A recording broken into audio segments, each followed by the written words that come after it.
ಹನಗಲ ಕುಮಾರಸ್ವಾಮಿಗಳು ಈ ಸಮಾಜಕ್ಕೆ ಭಾಳಷ್ಟು ದೊಡ್ಡ ಕೊಡುಗೆಯನ್ನು ಕೊಟ್ಟೋಗ್ಯಾರ. ಏನೆಲ್ಲ ಕೊಡುಗೆ ಕೊಟ್ಟಾರ ಇವತ್ತಿನ ದಿನ ನೋಡಿದ್ದೀವಿ. ಕಣ್ಣಿಲ್ಲದೆ ಇರ್ತಕ್ಕಂಥ ಎಷ್ಟೋ ಜನ ಕುರುಡರು ರೈಲ್ವೆ ಸ್ಟೇಷನ್ದೊಳಗೋ ಬಸ್ ಸ್ಟ್ಯಾಂಡ್ ಒಳಗೋ ಭಿಕ್ಷೆ ಪಾತ್ರೆಗಳನ್ನ ಹಿಡ್ಕೊಂಡು ಅಡ್ಡಾಡುವಂಥ ಪರಿಸ್ಥಿತಿ ಇತ್ತು. ಅಂಥ ಎಲ್ಲ ಅಂಗವಿಕಲರಿಗೆ, ಕುರುಡರಿಗೆ, ಅಂಥವರಿಗೆಲ್ಲ ಹನಗಲ್ ಕುಮಾರಸ್ವಾಮಿಗಳು ಪಂಚಾಕ್ಷರಿ ಗವಾಯಿಗಳಿಗೆ ಹೇಳಿ ಸಂಗೀತ ವಿದ್ಯೆಯನ್ನು ಕಲಿಸಿ ಅವರನ್ನು ಪುಟ್ಟರಾಜ್ ಗವಾಯಿಗಳನ್ನ ತಯಾರಿ ಮಾಡಿ ಈ ನಾಡಿನೊಳಗೆ ವೀರೇಶ್ವರ ಪುಣ್ಯಾಶ್ರಮ ಅಂತಕ್ಕಂಥ ಪುಣ್ಯಾಶ್ರಮವನ್ನು ಸ್ಥಾಪನೆ ಮಾಡಿ ಆ ಎಲ್ಲ ಭಿಕ್ಷೆ ಪಾತ್ರೆಯನ್ನು ಹಿಡ್ಕೊಂಡು ಏನೋ ಭಿಕ್ಷೆ ಬಿಡೋಕೆ ಹೋಗ್ತಿದ್ರಲ್ಲ ಅಂಥವರಿಗೆಲ್ಲ ಸಂಗೀತ ಅಂತಕ್ಕಂಥ ಅಕ್ಷಯ ಪಾತ್ರೆಯನ್ನು ಕೊಟ್ಟು ಅವರ ಬದುಕನ್ನು ಸಾರ್ಥಕಗೊಳಿಸಿದಂಥವರು ಹನಗಲ ಕುಮಾರಸ್ವಾಮಿಗಳು. ಬಸವರಾಜ್ ಉಮ್ರಾನಿ ಆ ಅಣ್ಣ ಎಷ್ಟು ಚಂದ, ಆತನಿಗೆ ಕಣ್ಣು ಕಾಣೋದಿಲ್ಲ. ಏನಂತಾರೆ ಅವರಿಗೆ? ಕುರುಡ್ರು. ಆತ ಕಣ್ಣು ಕಾಣದೇ ಇದ್ರೂ ಕೂಡ ಅವ್ರಿಗೆ ಮತ್ತೆ ಇನ್ನೊಂದು ಹೆಸರನ್ನೇ ಕರೀತಾರೆ. ಕಣ್ಣು ಕಾಣಲಾರ್ದವ್ರಿಗೆ, ಕೈ ಇರಲಾರ್ದವರು, ಕಾರು ಇರಲಾರ್ದವರು, ಅಂಗವಿಕಲರು ಅಂತಾರೆ. ಅದನ್ನು ಹೊರತುಪಡಿಸಿ ಇನ್ನೊಂದು ಅಂತಾರೆ, ಏನು ರೀ? ವಿಕಲಾಂಗ ಚೇತನರು. ಅವರಿಗೆ ಒಂದು ಪಾರ್ಟ್ಸ್, ಒಂದು ಅಂಗ ಇಲ್ಲದೆ ಇರ್ಬೋದು, ಆದ್ರೆ ಅವರ ಒಂದು ಏನಾದರೂ ಒಂದಿಷ್ಟು ಹೆಚ್ಚಿನ ಶಕ್ತಿಯನ್ನು ಆ ಭಗವಂತ ಅವ್ರಿಗೆ ಕೊಟ್ಟಿರ್ತಾನೆ. ನಾವು ನೀವೆಲ್ಲ ತಿಳ್ಕೋದು ಏನಂದ್ರೆ ನಮಗೆ ಎಲ್ಲರಿಗೂ ಏನದಾವ ರೀ?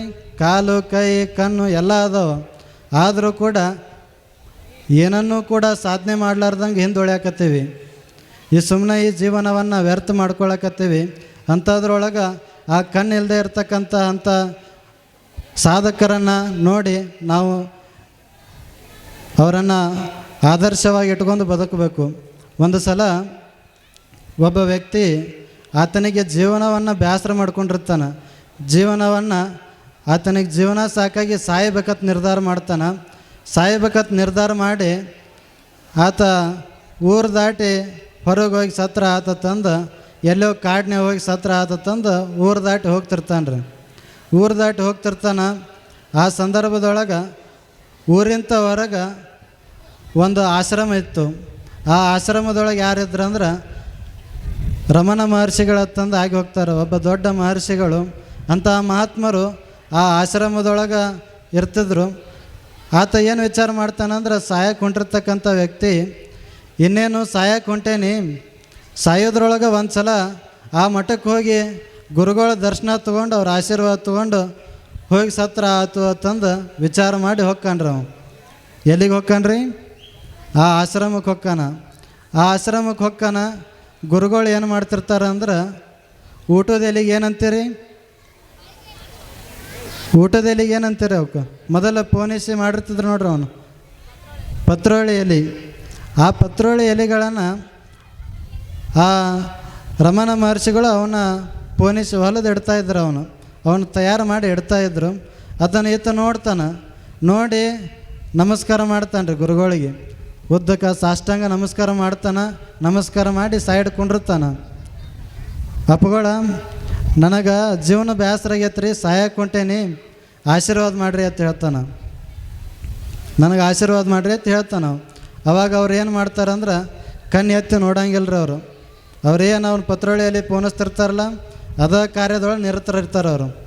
ಅವನು ತಲೆ ಎತ್ತಿ ಸತ್ಯಕ್ಕೆ ನೋಡಂಗಿಲ್ಲ. ಆತ ವಿಚಾರ ಮಾಡ್ತಾನೆ, ಅಜ್ಜಾರ ಬ್ಯುಸಿ ಅದಾರ, ಅವ್ರು ತಮ್ಮ ಕಾಯಕದೊಳಗೆ ನಿರತರಾಗ್ಯಾರ, ಒಂದು ಸ್ವಲ್ಪ ಹೊತ್ತು ಕೂತು ಹೋಗೋಣ ತಡೆಯತ್ತಂದು ಕುಂಡಿರ್ತಾನೆ ರೀ.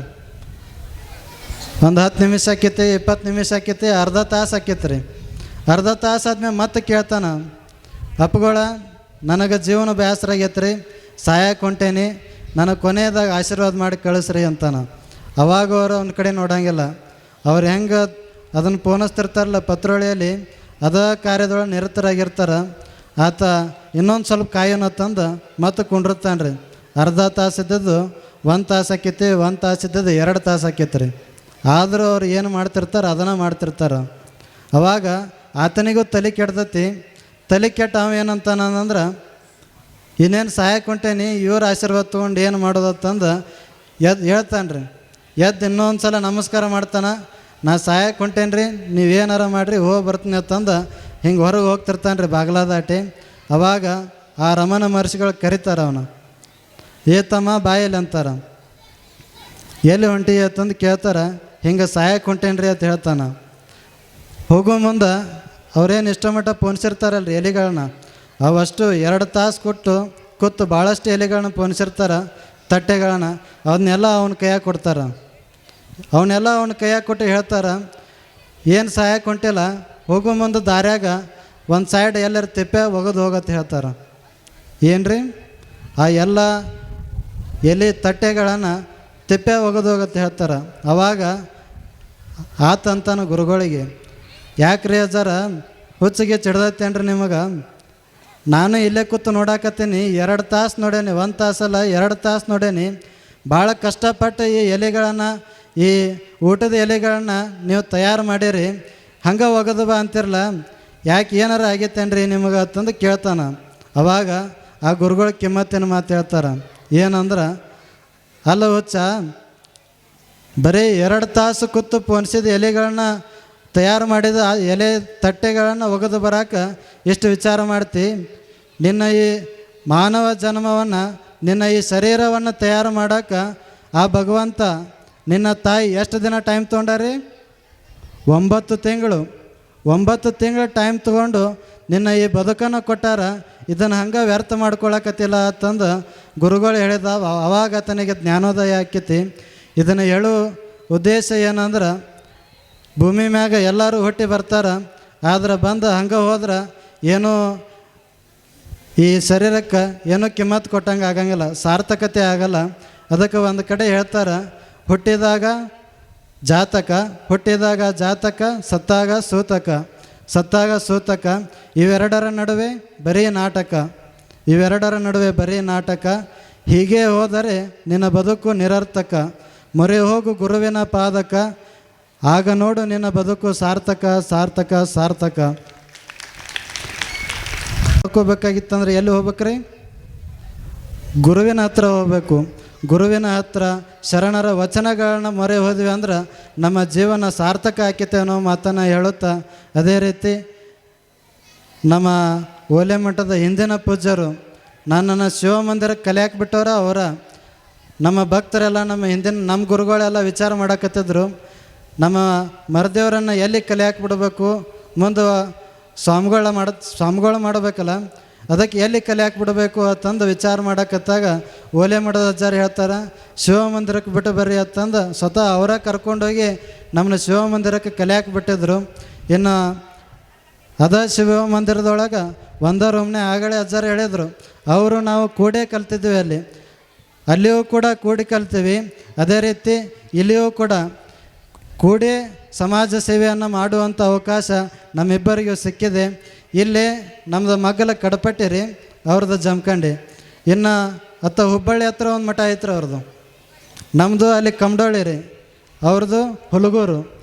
ಅಲ್ಲಿ ಇಲ್ಲಿ ಎಲ್ಲ ಕಡೆನೂ ಕೂಡ ಕೂಡಿ ಮತ್ತೆ ಸಮಾಜ ಸೇವೆಯನ್ನು ಮಾಡುವಂಥ ಕಾರ್ಯ ಸೇವೆ ಆ ಭಗವಂತ ಕರುಣಿಸೋಣ. ಆ ಹನಗಲ ಕುಮಾರ ಶಿವೆಗಳ ಗರಡಿ ಒಳಗೆ ಭಾಳಷ್ಟು ಜನ ನಮ್ಮಂಥ ಸಾಧಕರು ಕಲ್ತಿದ್ದಾರೆ. ಅದೇ ರೀತಿ ಹನಗಲ ಕುಮಾರ ಶಿವೆಗಳು ಈ ಸಮಾಜಕ್ಕೆ ಭಾಳಷ್ಟು ದೊಡ್ಡ ಕೊಡುಗೆಯನ್ನು ಕೊಟ್ಟೋಗ್ಯಾರ. ಏನೆಲ್ಲ ಕೊಡುಗೆ ಕೊಟ್ಟಾರ ಇವತ್ತಿನ ದಿನ ನೋಡಿದ್ದೀವಿ. ಕಣ್ಣಿಲ್ಲದೆ ಇರ್ತಕ್ಕಂಥ ಎಷ್ಟೋ ಜನ ಕುರುಡರು ರೈಲ್ವೆ ಸ್ಟೇಷನ್ದೊಳಗೋ ಬಸ್ ಸ್ಟ್ಯಾಂಡ್ ಒಳಗೋ ಭಿಕ್ಷೆ ಪಾತ್ರೆಗಳನ್ನ ಹಿಡ್ಕೊಂಡು ಅಡ್ಡಾಡುವಂಥ ಪರಿಸ್ಥಿತಿ ಇತ್ತು.